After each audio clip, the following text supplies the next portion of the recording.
Merhaba arkadaşlar. Ben bugün sizlere saçıma yaptığım son işlemi anlatacağım. Saçım, öncelikle şunu söylemem lazım. E, önceden çok işlem gördü. Şöyle ben saçımı oryalle açtırıp kuaförde mavi ve mora boyatmıştım belli kısımlarını aralara attırarak. Daha sonra ama kuaförde bayağı maliyetli oldu bu olay. Hani ben de düşünüyordum hani boya koruyucu şampuan kullanmama rağmen bir 5 haftada falan hani artık en geç 6 haftada tekrar boyamam lazım benim bu saçı haline geldim ama o kadar para bayılmak istemiyordum açıkçası. Hani o yüzden şöyle bir karar verdim. Ben dedim kendim niye bunların üstüne boyayamayayım ki benzer renklerle. Manik panik boyalarıyla o zaman tanıştım. Arkadaşımın yardımıyla çünkü arkalarda uzanamadığım çok yer vardı. Aynı yerlerin üstünden benzer mavi ve mor tonlarıyla geçtik ki Manik Panik'in avantajı da şuydu bu konuda. Manik Panik Türkiye'de satılan renkli saç boyaları arasında, yani renkli saç boyası markaları arasında en geniş yelpazeye sahip marka. Hani o yüzden çok zaten faydasını baştan görmüştüm. Ki şunu fark ettim daha sonra hani oryalle açtırdığım saçım birden yıpranmış haldeydi.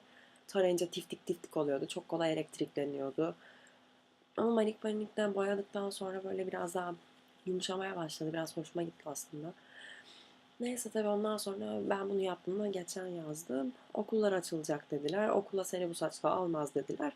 Kuaföre gittim, o koltuğa gene oturdum. Bütün saçımı komple kahverengiye boyattım. Daha doğrusu ama hani bayağı koyu bir kahverengiydi. İşte şey dediler bana kuaförde. Gene boya koruyucu şampuan kullan. İşte bu kahverengiyi de koru falan filan. Vallahi dedim tamam kullanırım falan dedim geçiştirdim de. Tabii ki de kullanmadım. Kimse kusura bakmasın L'Oreal'in şu boyda bir şişesi şampuan. Ben onu 70 mi 75 milyon buna vermiştim.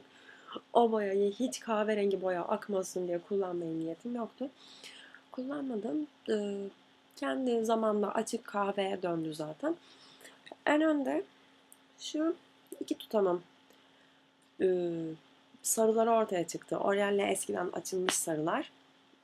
Ee, Hani bu biraz canımı sıkıyordu ama aman diyordum onun üstüne mi boyatacağım boş ver. Ben böyle diye diye kendimi bayağı avuttum. Ee, Ardından şöyle bir karar verdim. Hadi dedim tamam bari mavi mor ıvır zıvır renkler yapılmıyor okulda. Çünkü ben lise öğrencisiyim. Ama hani en azından omzumdan aşağıya kırmızıya boyayabilirim dedim. Gittim Manik Panik vampir kırmızısını aldım. Ee, Ben bunu şeyden aldım.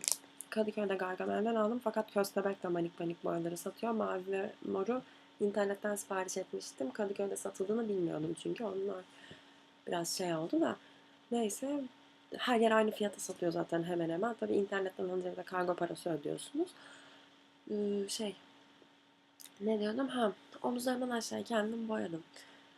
Boya fırçam yok. Gidip almadım. Böyle bir şey yapmam gerektiğini bile bilmiyordum. Tek yaptığım şey, tek akıllılık eldiven takmak, alüminyum folyo bulmak. Tıpkı arkadaşımın benim saçımı boyarken yaptığı gibi. O da eldiven takıp mutfaktan alüminyum folyo getirmişti. Neyse işte eldivenleri taktım. Alüminyum folyoyu bir kenara koydum. Bir de bari işim daha kolay olsun diye şey yaptım. Arkadaşım da öyle yapmıştı benim saçımı boyarken. Bende yağlı boya fırçası var. Yağlı boya fırçasıyla şey yapmıştım başlarına. Tabii bir noktadan sonra insan sıkılıyor. Şu kadarcık bir ucu var çünkü.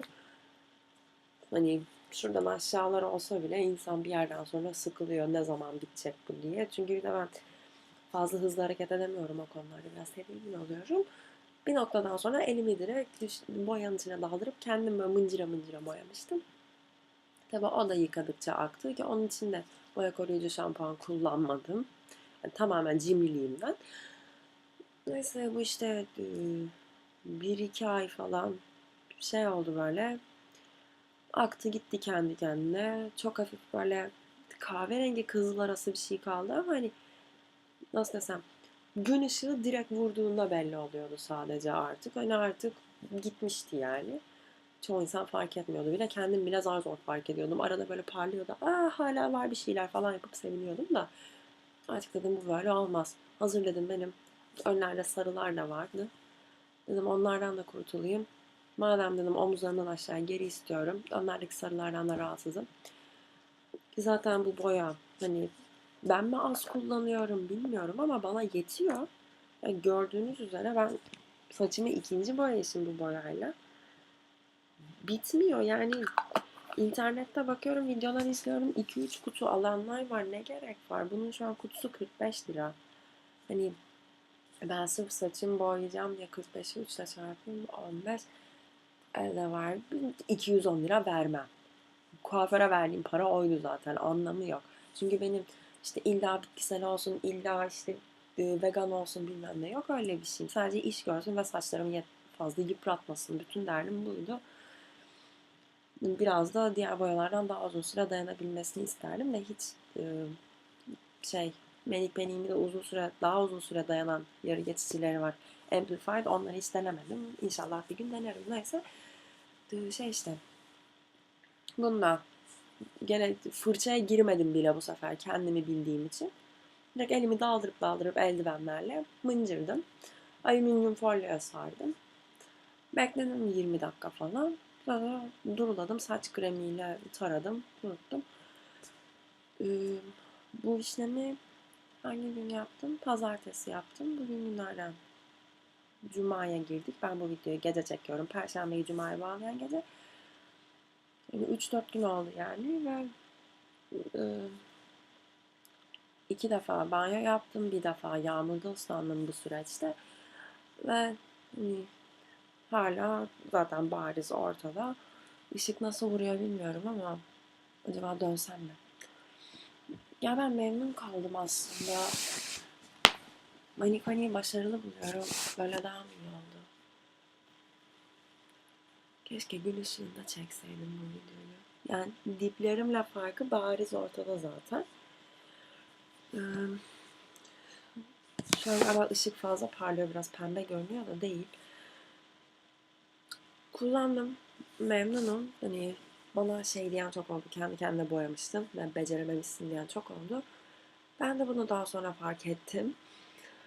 Ama hani size birkaç kere kendi başıma bu işlere girişmiş bir insan olarak şu tavsiyeyi verebilirim en azından. Sırf manik için değil, bunu her boya için söylüyorum. Eldiven mutlaka takın. Mutlaka ve mutlaka takın.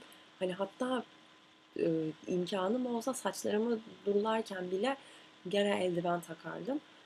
Çünkü bir keresinde şöyle bir şey yaşadım. E, Bundan önceki kırmızıya boyayışımda gene vampir kırmızısıyla bitirdim işi. Ellerimi yıkadım, sabunladım. Bir baktım böyle damla damla kırmızı kan sıçramış gibi bir şey.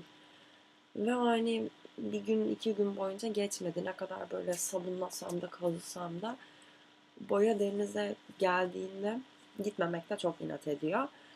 Ki en son boyayışımda kollarım kırmızı oldu. Eldivene rağmen arada kolum boyalı saçıma çarptı falan filan. Hani onlara dikkat etmeniz lazım. Ben hani illa fırça kullanılmalı diye bir şey demiyorum. Ellerinizle yeterince dağıtabiliyorsanız, yeterince yedirebiliyorsanız yeterlidir.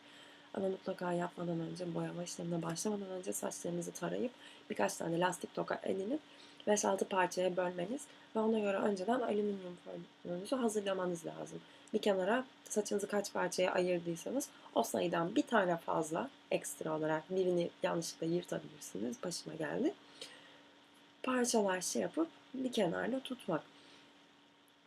Ee, Başka ne diyebilirim bu konuda gerçekten bilmiyorum. Eldiven çok önemli ve mümkünse bu işi ya pijamalarınızla yapın ya da bir daha asla giymek istemeyeceğiniz bir abuk subuk bir tişörtle falan yapın. Çünkü günlük kıyafetinizin battığını görmek sizi gerçekten üzebilir. Size pazartesi günkü saç boyamamdan sonra pijamamın halini göstermek istiyorum.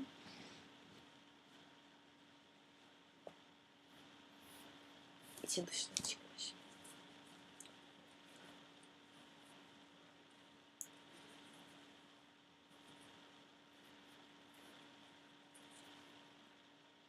Evet.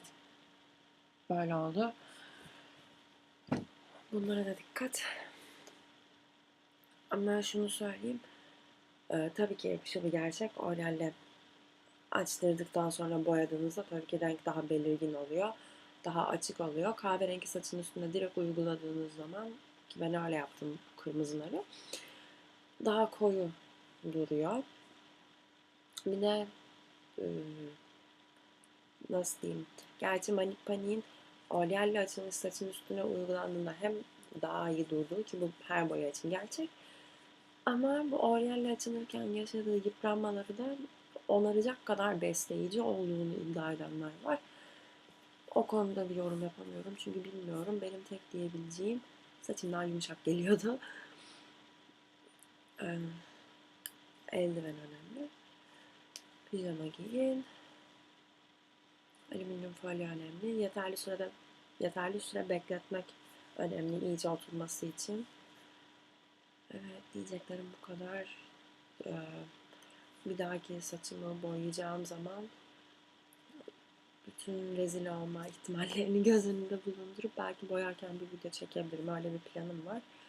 Ama herhalde ancak yaza nasip olur diye düşünüyorum. İzlediğiniz için teşekkürler. Bayağı gevezeliğim tuttu. Müzik dışında bir video çekeyim dedim artık. Ve teşekkürler.